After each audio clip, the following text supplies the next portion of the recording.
Assalamualaikum warahmatullahi wabarakatuh. Perkenalkan, saya Dedi Supriyadi, berasal dari SMK Negeri Cikalong. Saat ini saya sedang mengikuti program calon guru penggerak angkatan 11 pada kelas A Kabupaten Tasikmalaya, Provinsi Jawa Barat.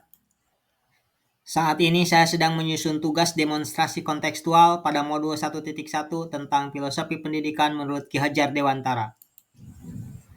Adapun peta konsep bahasan yang akan disajikan pada video ini diantaranya: 1. Bagaimana dasar pemikiran Ki Hajar Dewantara tentang pendidikan. Yang kedua, ilustrasi dan kontekstualisasi penerapan pendidikan berdasarkan pemikiran Ki Hajar Dewantara. Yang ketiga, apa saja tantangan di sekolah untuk mewujudkan pendidikan sesuai dengan filosofi Ki Hajar Dewantara, serta bagaimana solusinya. Yang pertama, dasar pemikiran Ki Hajar Dewantara tentang pendidikan. Berikut ini adalah hasil eksplorasi konsep modul 1.1 yang telah saya pelajari sebelumnya terkait dengan filosofi pendidikan menurut Ki Hajar Dewantara. Saya menyimpulkan kerangka berpikir Ki Hajar Dewantara terkait dengan pendidikan ke dalam 4 hal. Yang pertama terkait dengan muridnya. Setiap murid memiliki keunikan masing-masing, baik secara internal seperti bakat dan minat, maupun secara eksternal yaitu lingkungan sekitar. Hal ini merupakan kodrat alam. Kemudian yang kedua dari sisi gurunya. Peran guru adalah memfasilitasi tumbuh kembangnya minat dan bakat murid tanpa harus memaksakan sesuai dengan keinginan gurunya, sehingga murid memiliki kemerdekaan. Kemudian yang ketiga, tantangan. Tantangan perubahan zaman merupakan sebuah keniscayaan yang tidak bisa dihindari dan tidak boleh dihindari. Maka pendidikan harus mampu beradaptasi dengan perkembangan zaman itu sendiri tanpa harus menghilangkan esensi dasarnya. Dan ini adalah kodrat zaman. Yang keempat, tujuan akhir. Tujuan akhir dari sebuah pendidikan adalah mengantarkan murid pada keselamatan dan kebahagiaan yang hakiki. Yang kedua, ilustrasi dan kontekstualisasi penerapan pemikiran Ki Hajar Dewantara terkait pendidikan. Mari kita simak video singkat berikut ini. Pelatih Timnas U23 Sinteyong tampak begitu gembira usai laga kualifikasi Piala Asia U23 2024. Asuhnya itu berhasil membuka laga kualifikasi dengan kemenangan ciamik. Skuad Garuda Muda pesta gol dengan skor 9-0 atas Taiwan. Usai laga, Sinteyong kemudian berkeliling lapangan bersama para pemain untuk menyapa para penonton. Bersamaan dengan itu, para supporter Timnas Indonesia kompak meneriaki namanya. Juru taktik asal Korea Selatan itu pun kemudian berjoget di depan para supporter Timnas Indonesia.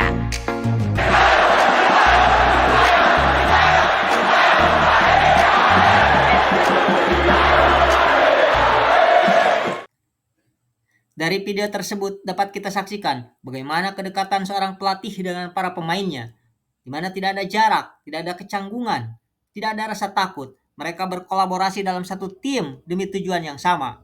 Oleh karena itu saya mengibaratkan pendidikan itu seperti tim sepak bola, di mana di dalamnya terdapat pemain yang diibaratkan sebagai murid, pelatih diibaratkan sebagai guru, lawan berat diibaratkan sebagai tantangan, dan target juara adalah tujuannya.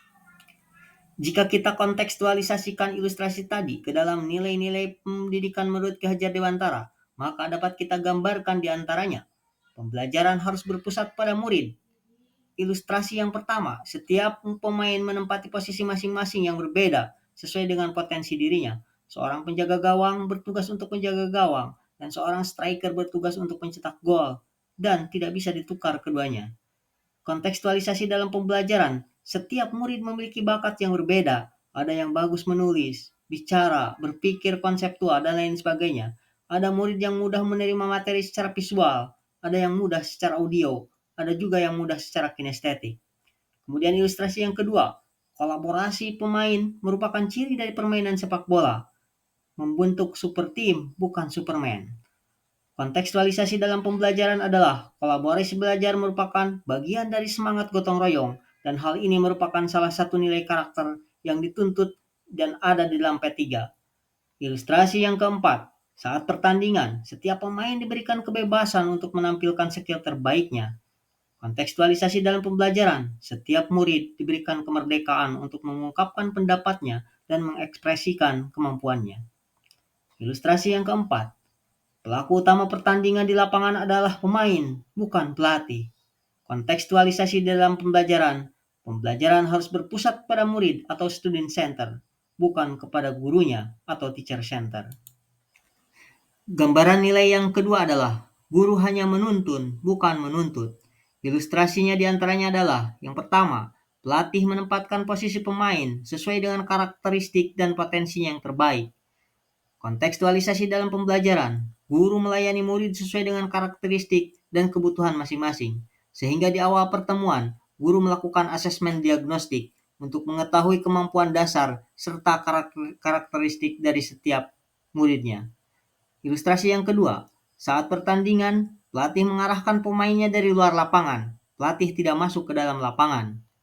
Kontekstualisasinya adalah saat pembelajaran, guru hanya bertindak sebagai fasilitator, sementara muridlah yang aktif mengeksplorasi pembelajaran. Ilustrasi yang ketiga, pelatih menyusun strategi sesuai dengan lawan yang dihadapinya. Maka kontekstualisasinya adalah guru menerapkan berbagai mode pembelajaran yang sesuai dengan karakteristik siswa dan materi. Nilai yang ketiga menggambarkan bagaimana suatu saat murid harus dihadapkan pada suatu perubahan zaman yang begitu cepat dan dahsyat.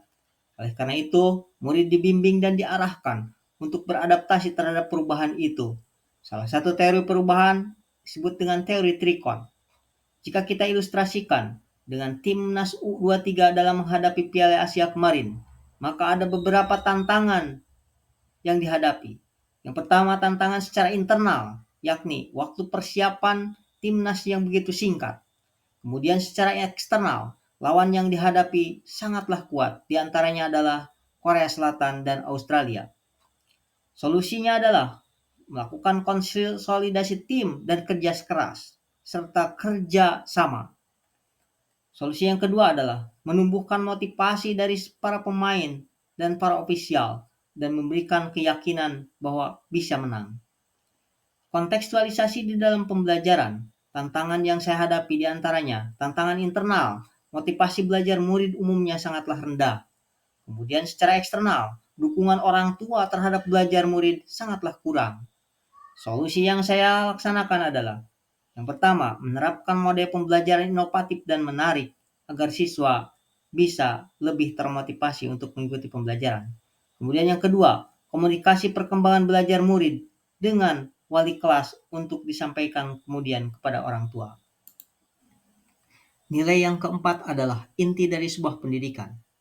Tujuan pendidikan adalah untuk mencapai keselamatan dan kebahagiaan. Ilustrasinya adalah, meskipun tidak menjadi juara, namun setidaknya Indonesia pernah mencatat sejarah, pernah masuk semifinal atau 4 besar Piala Asia U23 pada tahun 2024 ini.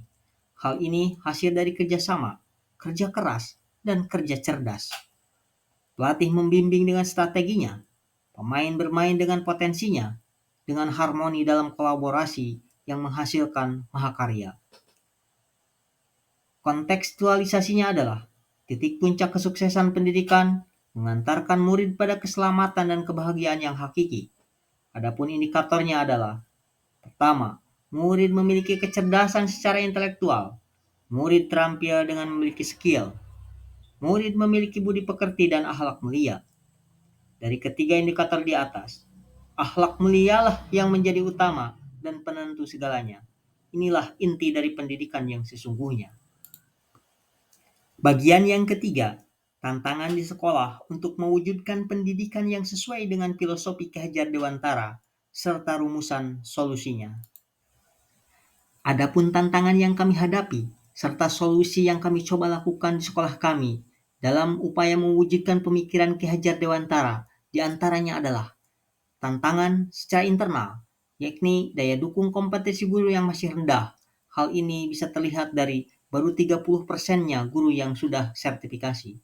Kemudian, program pembelajaran masih banyak bersifat parsial, belum banyak yang bersifat kolaboratif. Kemudian tantangan yang secara eksternal adalah akses ke dinas pendidikan sangatlah jauh, karena kami berada di ujung selatan Tasikmalaya. Solusi yang coba kami lakukan secara internal, yang pertama, meningkatkan kompetensi guru melalui pelatihan mandiri dengan penguatan program PMM. Yang kedua, pengembangan program komunitas belajar. Kemudian solusi secara eksternal, komunikasi online dengan pihak dinas pendidikan terkait penyelenggaraan pendidikan yang dilakukan secara intensif. Marilah kita meningkatkan kompetensi diri sebagai hal yang mesti. Menjadi guru adalah profesi, mengabdi dan berbakti untuk negeri. Salam guru hebat, guru yang selalu dinanti muridnya di dalam kelas, guru yang memanusiakan manusia, guru yang selalu menuntun bukan menuntut, guru yang mengarahkan keselamatan dunia dan akhirat.